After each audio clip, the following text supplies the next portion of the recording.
is up, YouTube? Welcome back to my channel. It's your boy D Dyson. Narcos Mexico Season 3. Finished it. Had some time to dwell on it. And I must say, this season, I felt like I needed more. I didn't want it to end because I felt like it shouldn't have ended like the way it did. It felt like after I watched it, I understood it. Like everybody, I feel like after season 2, everybody has started researching what happened from Felix Gallardo. You know, we knew Amazo Carrillo Fuentes was the next up. And seeing how they tied everything in, I love that. Like, they tied in the Cali Cartel. They tied in what happened to Pablo.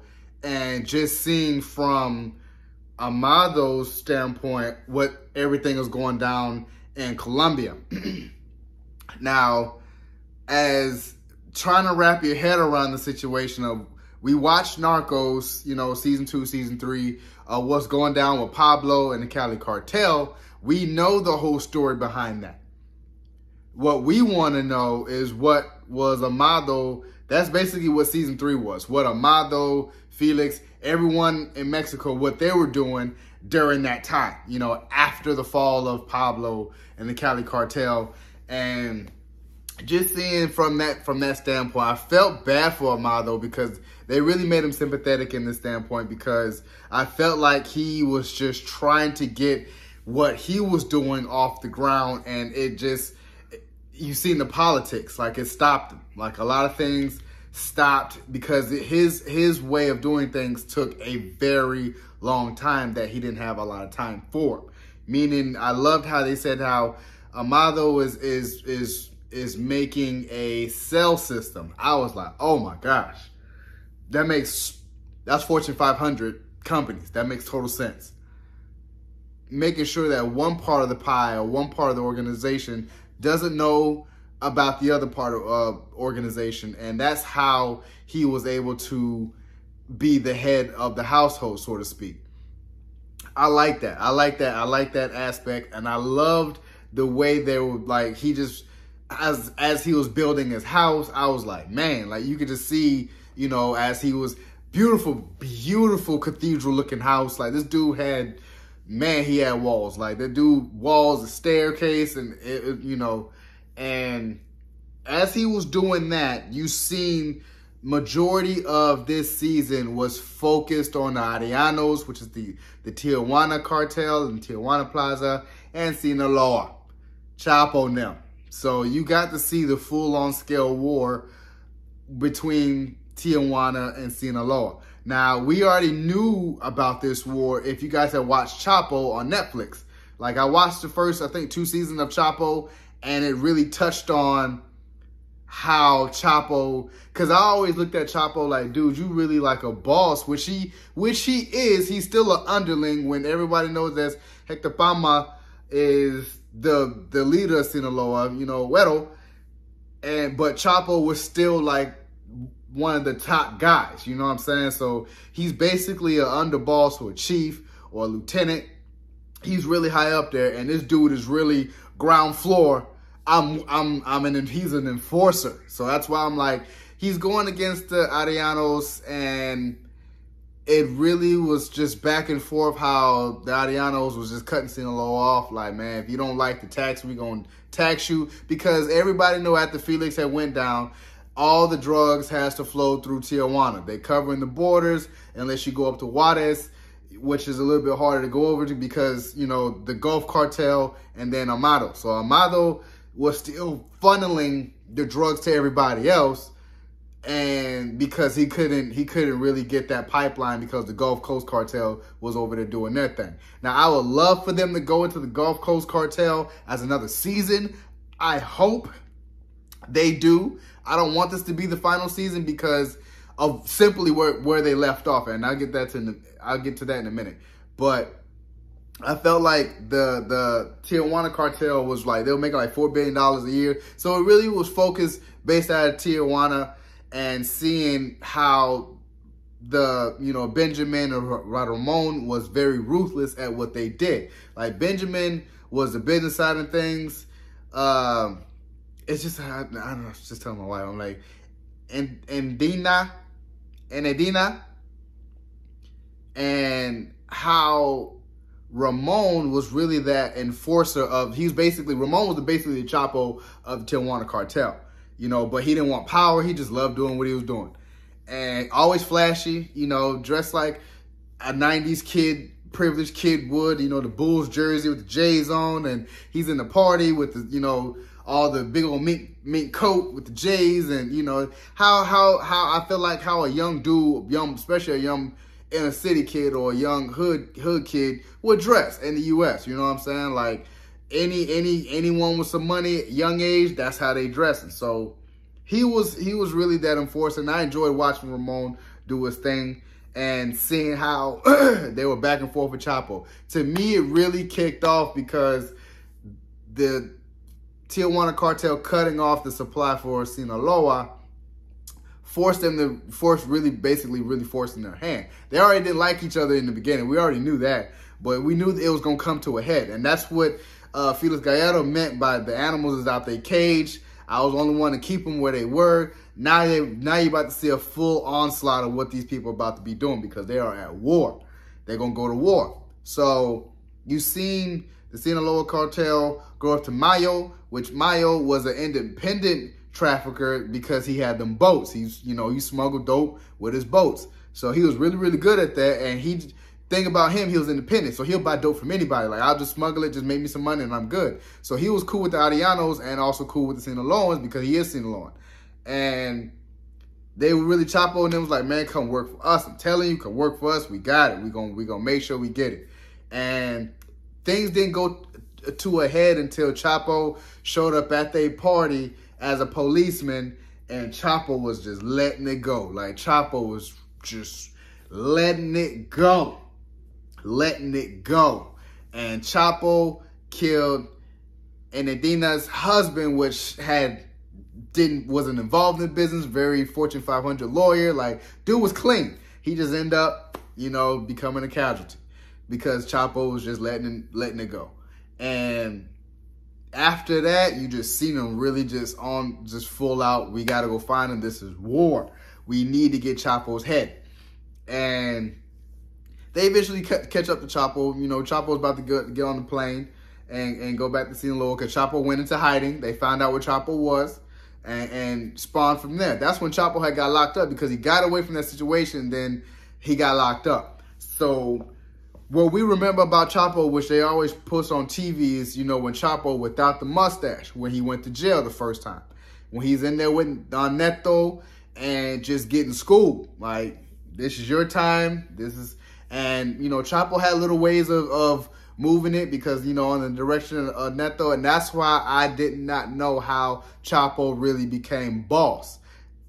That's how he became boss. And I was like, that's dope. Seeing his rise, from what he did and how he had to be all the way up and become the boss. I was like, damn, that's how Chapo became the boss. And I like that. I feel like that's where we should have another season because just like with Mayo, and I know I'm skipping around, but just like when Mayo told him in jail, like, man, we need you back because Mayo evidently sided with the Sinaloa because, it was just, I'll rock with you guys because, that's just how it's going to be. And you seen the full-on scale. You seen how everything was playing out, and it was really working. So I was really sitting back like, man, these dudes is Chapo getting it, and then Wedo gets locked up because Wedo's on the run. And then Wedo's undermining Chapo because Neto's really basically telling him, which he was right. Man, Wedo's time is done. He didn't do what he was supposed to do. Good Don, good boss, good cartel boss, but he couldn't get you guys to the next step. Other than you out there doing the work. You could probably get them to the next step. So Neto's really basically schooling them. So when Wedo comes, it's, man, if you don't get him out the way, he gonna keep you as an underling his whole life. Like, your whole life, you're an underling, you ain't never gonna move up because he's boss. So you gotta cut ties with him.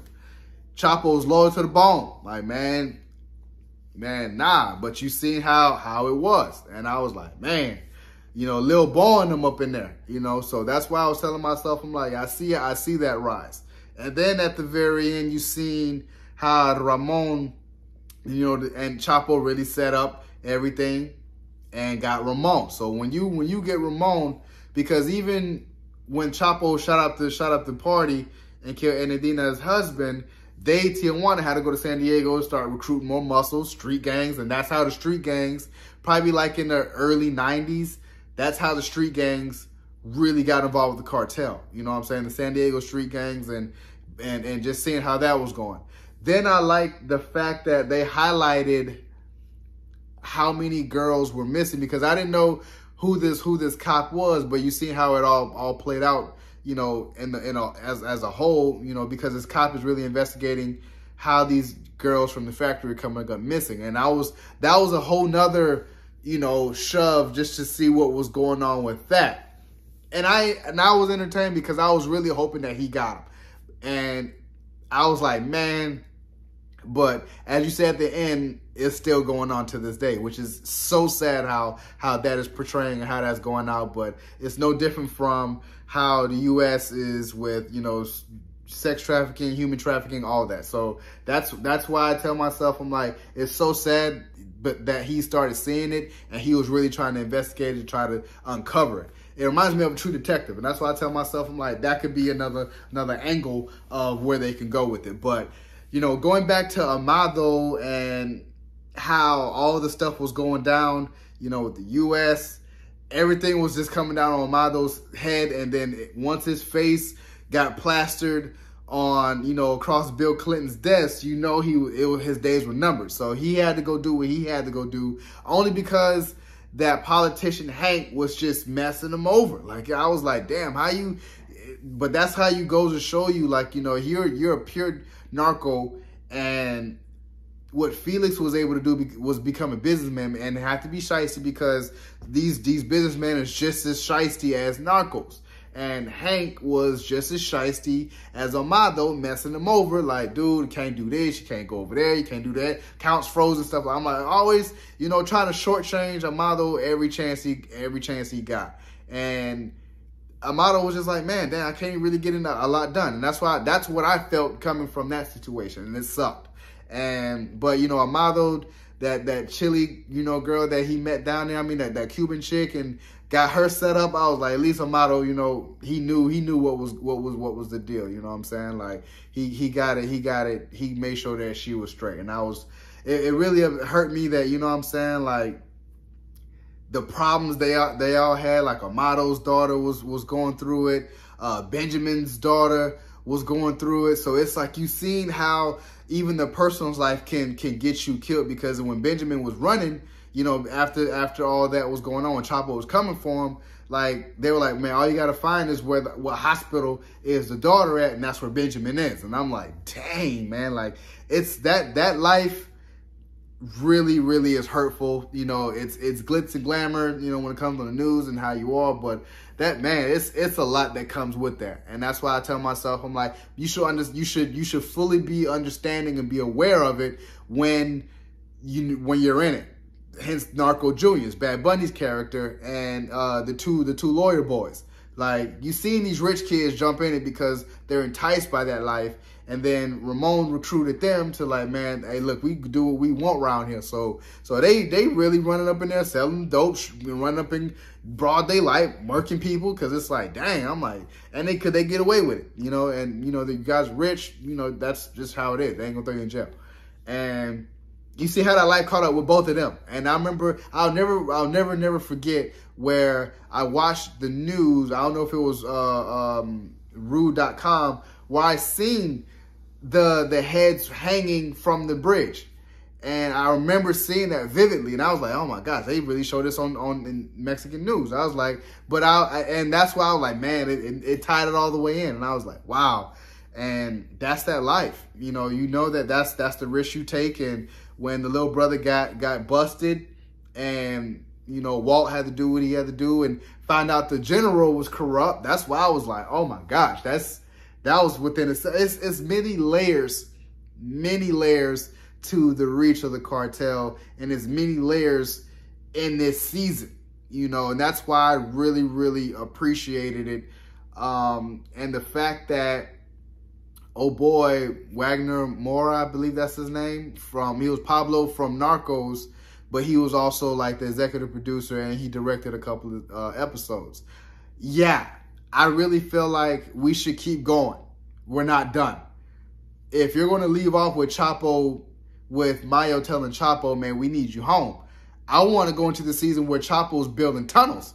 That's where I want to go, you know, and keep going. Like, let's keep it going until Chapo today, where Chapo's locked up. And that's when we can be like, okay, yeah, final season, you know, you guys know what's going to happen.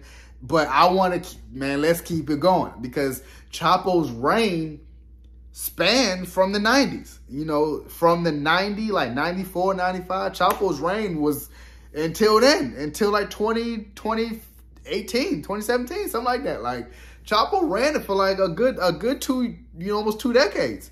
So let's get into that story. I know we have Chapo on Netflix, but let's do the Narco way. You know, that's what I'm here for. That's why I enjoyed this.